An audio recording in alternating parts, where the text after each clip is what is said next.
I had dozens, or not dozens, a dozen plus lots, many of which were under contract to sell, a few under contract to buy, and then several I was going to build on that were now worthless for all intents and purposes, at least for what I knew. And I will never forget that. I felt so helpless. I have to get on my plane. I have to go home. I have that rehab going on. And all the ARs I had were pretty much in Pueblo West via new builds or just land flipping. And just like that, I didn't know if those lots were worthless. I didn't know if I'd lost all that money. And so that was also not fun. Oh, man.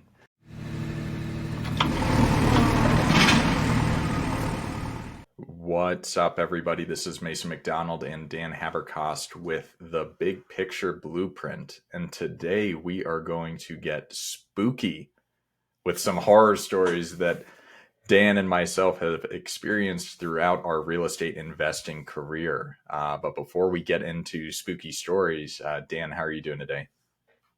I'm great, Mason. Had some closings, but I thought this would be fun. We thought this would be fun because everyone talks about their wins, and we could talk about those all day, and we do.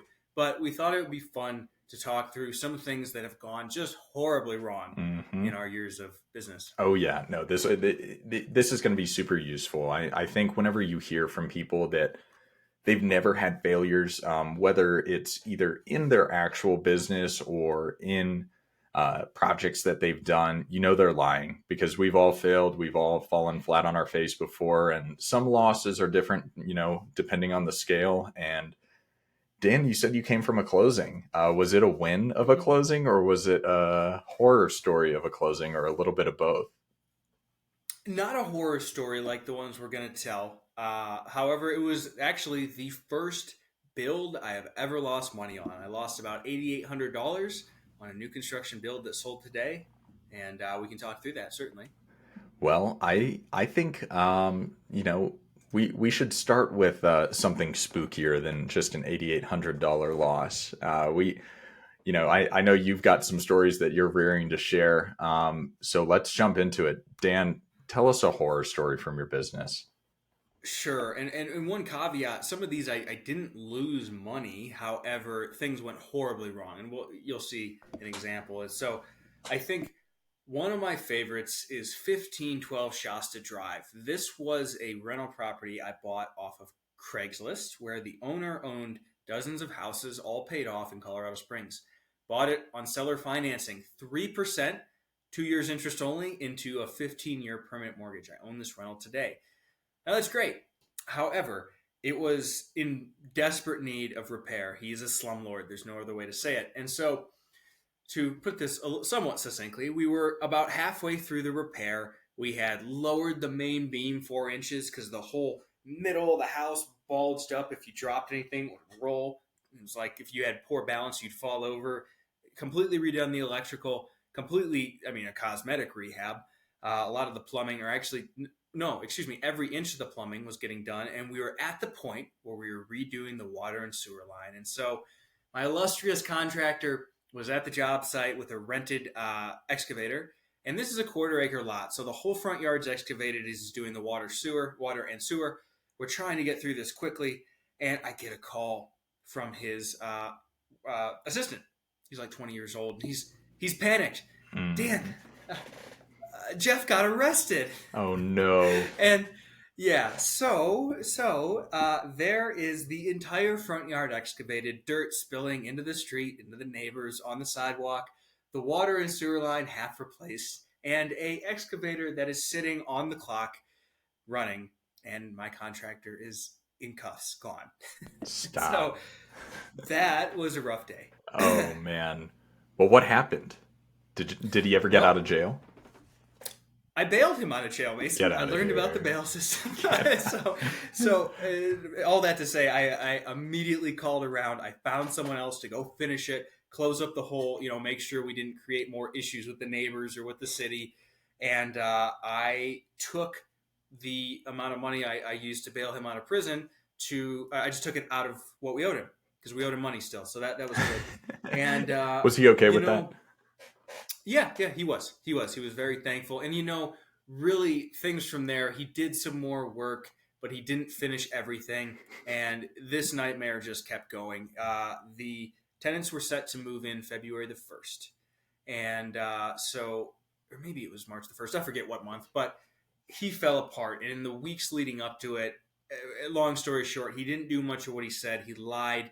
All kinds of problems arose, and I was having other problems in my business because when it rains, it storms. So one of the other horror stories I'm going to tell was happening simultaneously. I love that. And day the tenants are supposed to move in, oh my gosh, the house was not in good condition. This could have gone much, much, much worse than it did, but we could have gotten sued. And basically, the tenants moved into a house they should not have because they had to move in, and we couldn't get anyone else to finish this quicker, and ended up having to go over there, oversee it myself, much of the work, much of the finishing work, and this is why while tenants were already in the house. So that was an awful experience. And really, what happened is somebody that had been reliable had some things go wrong in his personal life, made some bad decisions, and he ended up in a desperate situation. And when a person becomes desperate, their morals tend to go away. He had always been honest, he'd always been reliable, and then that kind of fell apart when, again, things went wrong at home. And that was an awful couple months. Oh yeah, and that's so tricky too, because you look back on an experience like that, and usually there's like a lesson or a glaringly obvious red flag that happened at some point that you were like, you know what, I should have never done business with this person, or whatever it might have been. But maybe that wasn't the case this time. Looking back, doing post-mortem analysis on this, Mm-hmm. was there anything you really learned from it, or was it kind of out of the blue? No, so I would take responsibility for this in that he had started declining over the course of months, because this was like a 4-month project, and it was in hindsight clear that he was going to be a problem much sooner ahead of time, and I should have got him off the job, got someone else in there much sooner. So that's my own fault, because in hindsight it is obvious that he was falling apart. I gotcha. That's so tricky and that's so tough. But you live and you learn, and you have these experiences, and you still own the rental property today. Is it still on the seller financing note, or did you put it into something else? Oh, never take. Yeah, I'm absolutely sticking to that. We're just coming up to the end of the interest only, at which point it's just a 3% permanent mortgage, and with 7% traditional mortgages, that's great. It cash flows nicely. There was a lot of rehab, but it's a perfectly fine C+ rental. That's perfect. And now you own it for as long as you want to. You survived it. That's why so many people won't get into the business, because they hear that, mm-hmm. and they only hear the story, and they don't hear, okay, well, I went through heartache and headache for a couple months there, but now, it's mostly done, and, you deal with any normal problem that anyone else does. But you alluded to another story. Yeah. What's that one? Yeah, so this happened just before my contractor fell apart. I'm coming home from Florida. I took a nice vacation with my girlfriend at the time. It was a great time, January. And I had a layover. And right as I land for that layover, my phone starts blowing up.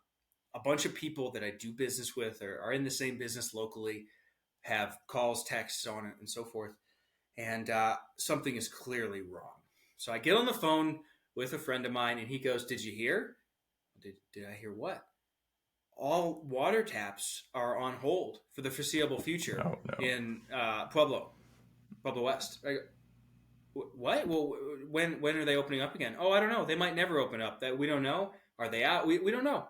We don't know. And so for anyone who doesn't know anything about new construction, if you're here in Colorado, this varies from place to place, but in Pueblo West, you need a water tap from the city to build on your lot, plain and simple. And so they just stopped. All new water taps with no warning, none at all. And so I had a dozen plus lots, many of which were under contract to sell, a few under contract to buy, and then several I was going to build on that were now worthless for all intents and purposes, at least for what I knew.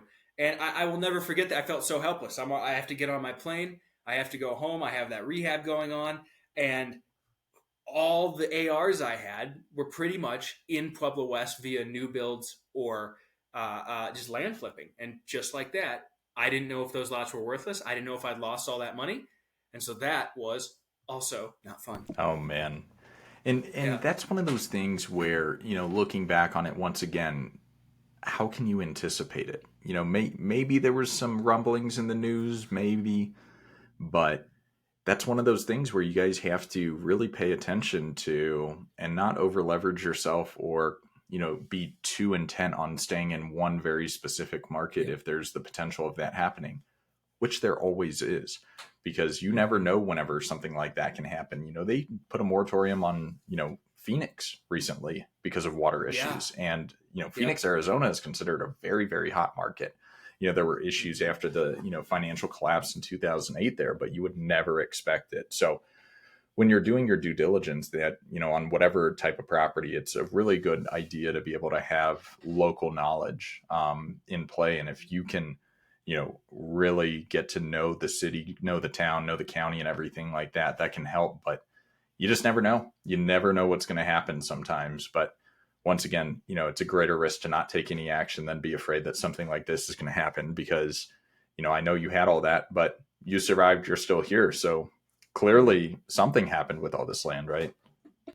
Yeah. So day one, uh, I sent a bunch of marketing pieces out to different markets to get going in other places. But thankfully, one of the builds, I had paid the water tap the day before I had left for Florida.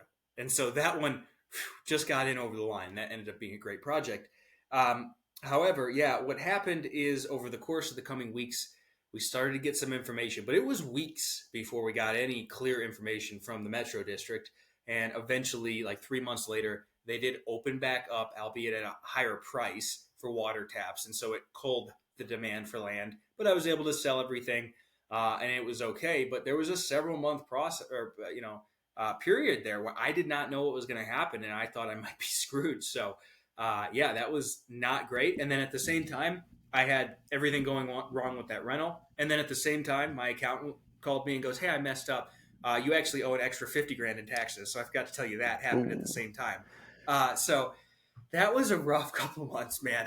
I don't ever want to go back. No, but it's one of those experiences where when you are so uncomfortable, it makes it so much better. And you can look back and be like, well, I adapted really well. It wasn't quite my fault. Hmm. Where, for me, thinking about, a mistake I've made in my land business is where it was something I could have avoided. I was relatively new to the business. I had only done maybe 5 or 10, maybe 15 deals at this point in time. And I was super lazy, and I had not outsourced any of my due Hmm. diligence work that I now no longer do, because after this moment, I fired myself from doing it. And it was almost 6 acres that I purchased in West Cliff, Colorado for $5,000. And in the neighborhood, the lots were typically 2 acre lots, and they were selling for in between $80,000 and $90,000 with an average of about 20 days on market. So I thought I hit a grand slam. And, I was a little confused by the parcel because it was called open, Spread Eagle Open Space in the Spread Eagle subdivision. And it was divided up into separate lots. It was one parcel number, but it was platted as several different lots. And I was like, okay, that's kind of weird, but this is perfect because one of these is a 2 acre, one is a 1.9 acre, and the other two I'm going to leave as open space and donate to the subdivision or something like that. I thought I was going to make, 150 grand easy on this. And so I go to the county and I'm ready to start the subdivide process to officially, have the plat maps recorded as, these separate parcels and change the zoning from open space into residential vacant land. And they tell me, you can't do that. This is open space. And whenever land is zoned open space in Custer County, is zoned open space in perpetuity. And had I read the documents and had I even read the title commitment, I would have seen, oh, there's no development potential whatsoever. You will never change the zoning on it. So I was like, crap. What am I going to do with this land? Because, I still get offers all the time for it. And, what's funny is I'm holding an offer letter right now from it where someone offered me $29,000 for it. I sold this a while ago. So what I did was I reached out to the HOA in the neighborhood and I said, hey, I own this land. I was intending on subdividing it and, creating new lots, but I learned that I was going to be unable to do that. Would y'all like to purchase it from me? And we came to an agreement of $6,000. And so after all associated closing costs, I ended up making $141. So it's not a loss all in all, but man, the letdown that I got whenever the county was like, no, you idiot, you can never do this and you will never be able to do this. So that was something I could control. And luckily, I think the HOA did not want to deal with some other investor, dealing with something, because I could have sold it off market and, been unethical and said, hey, check out this beautiful land in Westcliff that's, worth $1 million or whatever. But God bless, that was a mistake that I have not made since and never plan on making again. And so fire yourself if you're really bad at doing something. Good. So I imagine your due diligence checklist that your acquisition manager follows is including check for open space. Yep. And I outsource my due diligence in its entirety because I can't make a mistake like that again. I pay $17 for, a virtual assistant to do all of my due diligence work. And it's worth it for me. It's worth it for my acquisition manager because that kind of stuff, it can really come and bite you because, whenever you're doing direct mail marketing campaigns, it's going to happen. You're going to send letters to people and their land is going to be entirely useless no matter how much you filter, because with how many layers the data is going through from the county assessor website to whatever your data pulling source is, stuff is going to get mixed in. I can't tell you how many times where I get signed purchase agreements back for what is zoned as residential vacant land in PropStream, and it turns out to just be a random tract of land in a subdivision, worth nothing, where you get excited because with that campaign, it's like, oh shoot, I got a lead and that land is going to be worth, $400,000 and I have a signed a purchase agreement for $250,000, and you look at it and you're like, crap, not worth anything at all.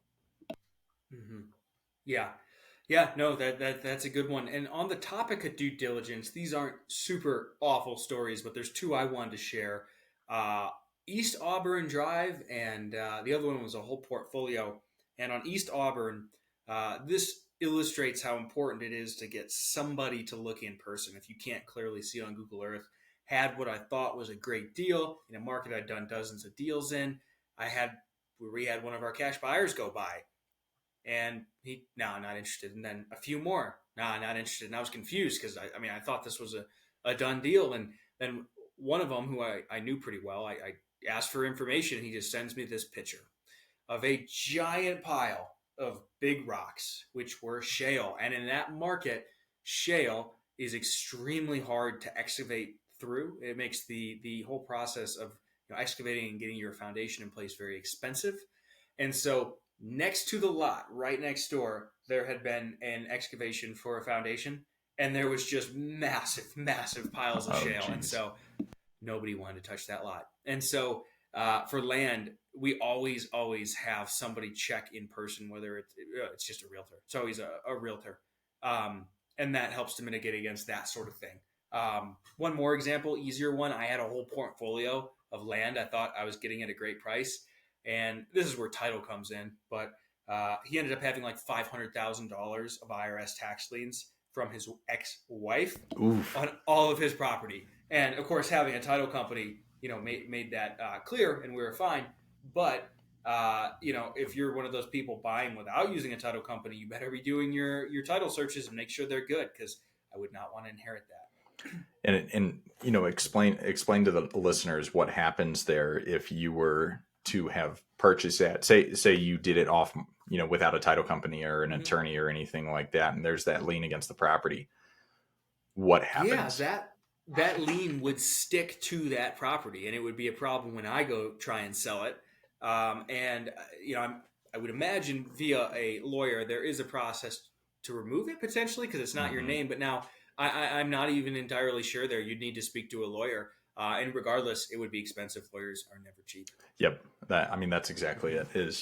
I was asking because I didn't know the answer to that question either, but it was, my thought process is I never would deal with something like that, because that's, it's once again where, legal or accounting or, title title insurance and title reports and everything like that. Yeah, it might cost a little bit of money and it, affects your margins, but that's way, way, way cheaper than what you're going to be facing on the back end, having to deal with whatever the issues are that you're going to have to deal with if you didn't pay for it on the front end. I mean, title, like I'm buying, I don't know, I'm buying a lot. We just went under contract with it. I just got, the buyer's statement back. 10K lot, it's worth, I don't know, 27,000 or so, $950. And that's for the closing cost, all associated closing costs with the transaction, from the title insurance to the notary to everything in between. And having to deal with an attorney if there was title action that needed to be quieted on the front end or on the back end on the sale or any of that kind of stuff that comes up. It's just I don't know. You use an attorney or use a title company because it's just not it's not worth it. But have you ever Agreed. invested in a really bad location, Dan? Mm-hmm. Yes. This is another one I thought I got such a good deal. So Mint Drive was a lot I bought years ago in Pueblo West, and what do you know? I didn't look in person. And what I didn't realize about Mint Drive, I got it at 10 in comparable lots. I thought we're selling in the mid 30s. I thought, great, there's 20 plus of profit here. And what I didn't know is there was an industrial building right across the street. You're right at the edge of the zoning between residential and commercial industrial. And then there was basically what would, for all intents and purposes, appear to be a meth lab on the other side. Oh no. And so that one was just, it was more just a big disappointment at the time, like you talked about, where I thought this was easily a 34 to 36K sale, and it ended up selling for like 18 grand, 9 months later, to someone who did look at it. There was no BS. He went and looked at it. He was fine with it. But I made, next to nothing on it, and it just wasn't what I expected because I didn't look in person, and it was a terrible location. And I can tell you guys, this is a cliche for a reason. Across all types of assets, location is everything. I've had this happen a number of times where deals, whether it's just a little bit too close to the highway or a main road, or there's one shitty house next door, or whatever it might be, that will dramatically affect your ability to resell the property. Oh yeah. Well, the rule of real estate: location, location, location, Yeah. and that right there is where local knowledge comes in. And it's one of those difficult things where I think, from attempting to operate remote businesses where you invest almost entirely out of state from a land flipping scale.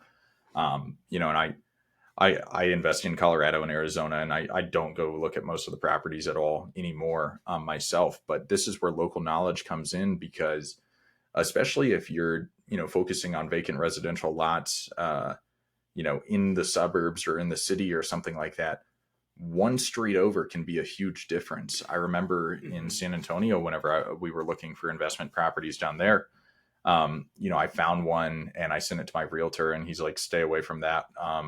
This side of the street is a great opportunity to invest, but this other side of the street, the east side of Pine, is run by this particular gang, and it's very, very dangerous, and you cannot go in there and you cannot invest in there.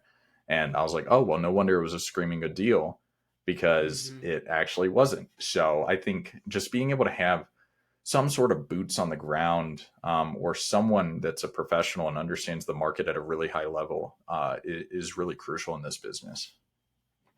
Yep. Yep. And then, one more fun one I'd love to talk about is Hazelwood. So again, this is a rental I still own today. It's a great rental, nice tenants. But this was the rundown house in a really nice area. This is just south of where I live, actually, right up against Cottonwood Park, for anyone who knows Colorado Springs. And so it was right before the pandemic started. It was a wholesaler that had this property available, and you'd walk into the house, and the stench was so bad it was hard to breathe. Rich, of course, Mason, I brought him with me, and he couldn't even go in. And I'll never forget the worst part of the house. We're going to look through the bedrooms, and one of the bedrooms is occupied. It took a long time to become unoccupied. Uh-oh. And as the door opened, just the stench and the smell was so strong. And the sun comes out with a seedy looking individual. And there was all kinds of interesting smells in that room. Oh no. And anyways, long story short, we end up finding out, because we buy this house, thankfully, get the tenants out without too much of trouble. Find out that she was a prostitute that the son was trying to pass off as his girlfriend. Hmm. And so the house was disgusting, doing the rehab. And as I'm in the house, this was years ago. This was when I did the rehab on. I'll never do that again, but I did it. And I was working on the LVP, and all of a sudden there's just a pounding on the door, and police open up. Of course, I go open the front door, and they're all, they're ready for confrontation. Let's just put it that way. I go, guys, what's going on here? It's just me. I'm just rehabbing. They're like, oh, did the dad and the son move? I go, yeah. What's up? He goes, oh, he has a warrant out for his arrest. It was something violent. Now I forget what it was, but anyway, so it's always fun to say I bought a rental that had a felon that had a warrant out for his arrest, his prostitute girlfriend, and a helpless dad in it. That smelled so bad you couldn't breathe. But that's the smell of money, my friend. Oh my gosh! But I know how you are with smells too, where we'll yes. be working out together, and someone that smells 20 feet away walks by, and you get very upset. So. And I've seen you swing a hammer, which is embarrassing to watch. So the fact that you did that rehab just shows you, the grit associated with dealing with that. And, no judgment on the son. He's supporting local businesses, the oldest business there ever was. But yep. Yeah, I think it's one of those things, once again, where it's just, that's such an uncomfortable and awkward and, scary situation that every instinct in your body is telling you, get the hell out of here, go away. From a smell perspective, the reason that smells so bad to us is because it's a threat of, we need to get out of there. And going in there and being able to change your perspective and say, hey, you know what, there's an opportunity here. And once again, I imagine it's worth it. That's a nice area of town. Do you still own it? Yeah, that one's great. I've had the same tenants in there since 2020.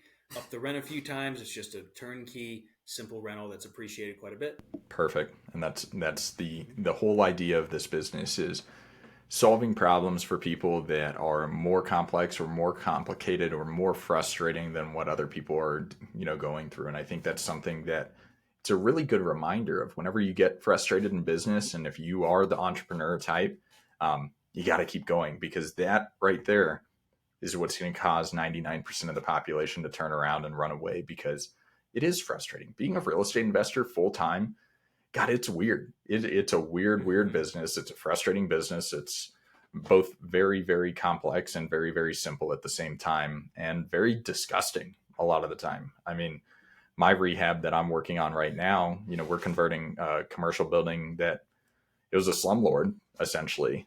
In my mind, I would have tons of ethical problems renting that property to any human being, whenever I first saw it.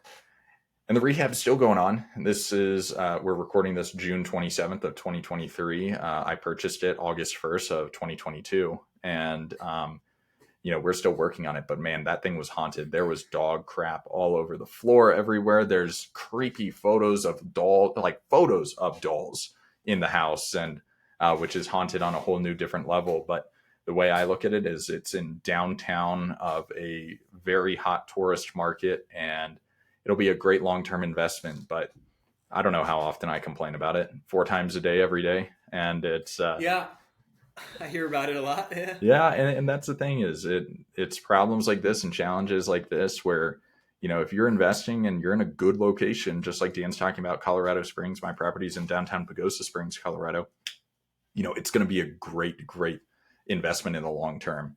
And so it's that ability to zoom out and recognize that these challenges and these problems, whenever you're super focused on the micro, in 10, 20 years, you'll remember it as a story, and you're going to tell it wrong. You're going to say, there was a dad and a son, and there was a whole prostitution ring getting run out of there and a meth lab and everything, because you're going to have forgotten about all of these moments. Well, there's another one that I think had a meth lab, but we don't have to talk about that one today. I've bought plenty of properties from disgusting people, but same sort of concept. The grosser it is, the more the opportunity there is how I've found it to be. There it is. And that's Dan's life motto. The grosser it is, the more opportunity. So with that, we'll leave y'all with it, and hope you had fun listening to some of these horror stories.